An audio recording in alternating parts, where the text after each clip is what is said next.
从这一次的六中全会所谓的这个第3份历史决议哦，我们前面大概也提了老师也做了一些分享。如果我们就六中全会的一个概括的部分来做一个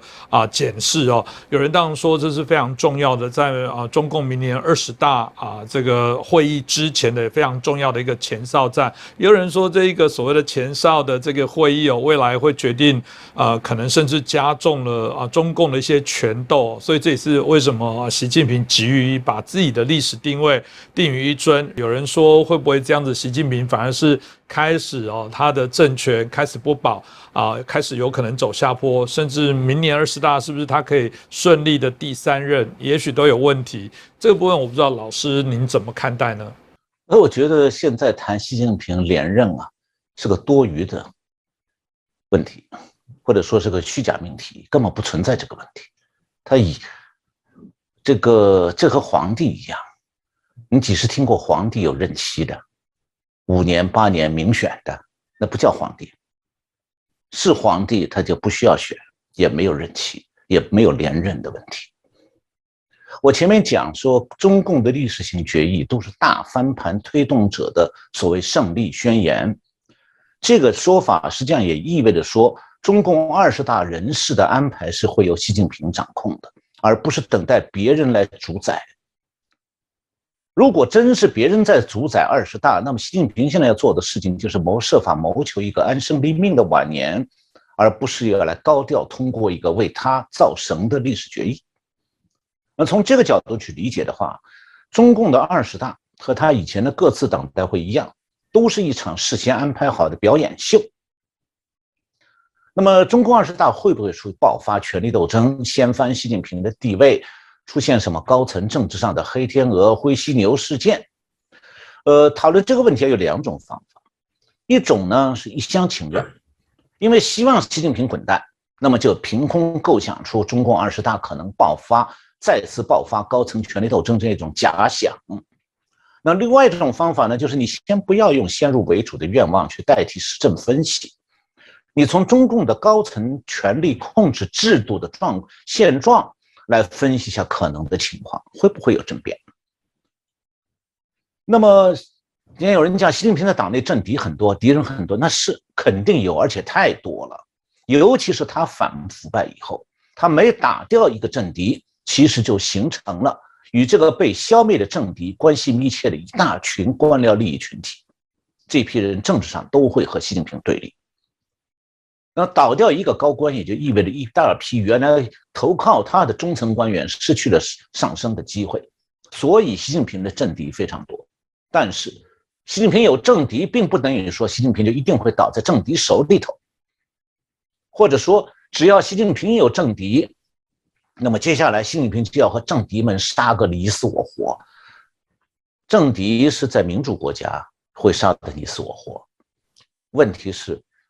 在中共的专制统治下，不要说习近平的这个治下的老百姓，习近平的政敌哪怕还有官衔，还在官场上，他们还有没有活动能力和活动空间呢？没有，因为习近平大权在握，这就是他过去10年掌控局面的结果。那么中共的最高领导人的掌控局面到底靠哪一种制度安排？不是选票吗？跟选票1毛钱关系也没有。而这种掌控局面的制度安排它对高层权力斗争呢，是起推波助澜的作用，还是起遏制高层权力斗争的作用？这需要具体分析的，不能够简单的信口开河。我记得在4月22号这个我们正经最前线节目里谈过中共领导模式的钟摆规律，但同时就在那个节目里，我也介绍过中共权势人物的警卫制度。那实际上这种严密的由最高领导人直接掌握的警卫制度，也就是中共的权力控制制度。以前我在节目里讲过，中共最高领导人的权力基础是掌控军队和情治单位，而每天的日常的权力控制，最高领导人会通过直接掌握中央办公厅、警卫局、机要局和保健局来监控其他高层人员。那么最高领导人掌握了这3个部门，其他高层人员的个人安全就完全落在最高领导人的手心里了。在这样的制度安排之下，政治局常委之间，就习近平之下最高地位的几个人，电话被监听，手机不许用，出门有警卫秘书贴身监视，他们哪里还能私下开会讨论政变？何况政变不是靠投票的，靠的是枪哎。哪个高官想游说其他人在中共会议投票之前去策动别人对习近平投反对票？可能啊，他还没去投票呢，他那个警卫的枪口就顶在他头上。我下面讲一个很新的故事，你们听一下就能从中听出来政变问题在中共现在可不可能。那就是最近中共退休的那个政治局常委叫张高丽，和他的一个情人原女网球冠军彭帅偷情了，那么被彭帅公开举发。也许台湾的媒体报道比较简单，其中这个彭帅自己写出来的，他其中有3处细节值得我们拿来分析今天讲这个有没有可能政变的问题。第一点，张高丽要偷情，但他不敢出去找幽会场所，他只能把情人偷偷接到家里来。为什么？因为出门就有警卫秘书跟着，那么警卫呢，对他的负责保护的首长同时负有监控责任，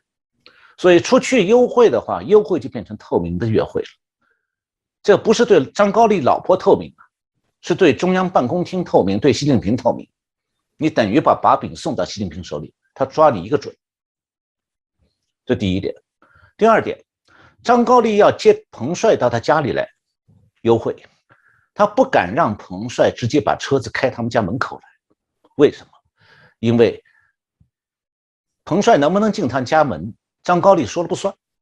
警卫秘书说了算，他批准了，这个彭帅才能进他们家。那么如果警卫秘书不许彭帅的车子开进张家，那么任何人都进不了张家的院子。结果呢，实际情况彭帅自己说是他只能开车到北京西城区的一个地方，在那里等着，然后由张高丽再派他的老婆带着司机去接他。那么第三，这个彭帅还透露一个细节，彭帅到了张高丽家，进了张高丽房间之后，张高丽老婆特地在门外守着，为的是什么呢？为的是因为警卫秘书通过司机还有其他的警卫，门口的警卫已经知道谁来了，所以他随时可以推门进去，推卧室的门。那么谁才能阻止这个警卫秘书呢？张高丽夫人。所以这个张高丽呢是退休了，十分安分的一个政治局前常委，也没有非分之想的。但是啊，就这样一个人，他也如此的乖巧啊，小心翼翼。那么习近平对他那些有所怀疑的高官，或者习近平想要他们下台，他们自己舍不得下的这些高官，这种情况下，你可以想见，习近平通过警卫系统对他们的严密监控，对他们公开和私下的一举一动是一清二楚的。所以那些站在和习近平公开立场不同的那些高官，或者是这个口是心非，私底下想讲一些这个不利于习近平话的高官，自己就会格外的小心啊，他随时会被抓到把柄啊，面临绝路。所以他们是不可能整天想入非非的去琢磨什么不可能实现的政变的。那中共历史上只发生过1次秘密政变，那就是毛泽东死以后，毛的老婆江青和另外几个毛泽东信任的高官同时被警卫逮捕了，这个就所谓的4人帮被抓事件。那手段就是高官警卫抓高官。所以谈到现在习近平有没有权力危机啊，其实不在于他有没有政敌，而在于谁掌控警卫局。当年4人帮之所以被抓，就是因为毛泽东的亲信掌管警卫大权的汪东兴投靠了毛泽东钦定的接班人华国锋。那么华国锋再和汪东兴还有掌握军队的叶剑英合谋搞了这场政变。那几个被抓的呢，是不掌握枪的高官，那么就这样子被关到牢里去了。那事后军方在北京西山的战备指挥中心开了一个政治局会议，大家听清楚啊，政治局会议在军方的战备指挥中心开的。那现在透露出来的这个情况是这样，事先讲明了，这次会议如果达不成一致意见，就继续开下去，不散会了。意思是什么？你谁不想离开？这我是军队的地盘，军队把你们用车子接过来开会，你们只能有一个结果，同意政变。谁举手反对，你就留在这里了，跟那四人帮一样。这就叫做可能成功的政变。那么我在4月22号的节目里头也介绍过习近平过去几年怎么样接管军队，怎么样掌控警卫局这个具体过程。那时候我就指出过，从此以后习近平可以防止政变了。除了他自己这个想要下台，习近平的所有政敌都已经很清楚的明白，习近平今后不存在接班人问题，只要他不想下台，谁也动不了他的。那么是不是说中共恢复了习近平的独裁统治就一帆风顺、为所欲为了？为所欲为是肯定的，因为为所欲为的结果，它未必是一帆风顺，而是为所欲为可能导致中共的统治进一步陷入困境。那么事实上，在共产党政权的历史上，个人独裁确实曾经发生过多次，但没有一次不是导致这个政权陷入危机的。但是呢，这样的危机在中国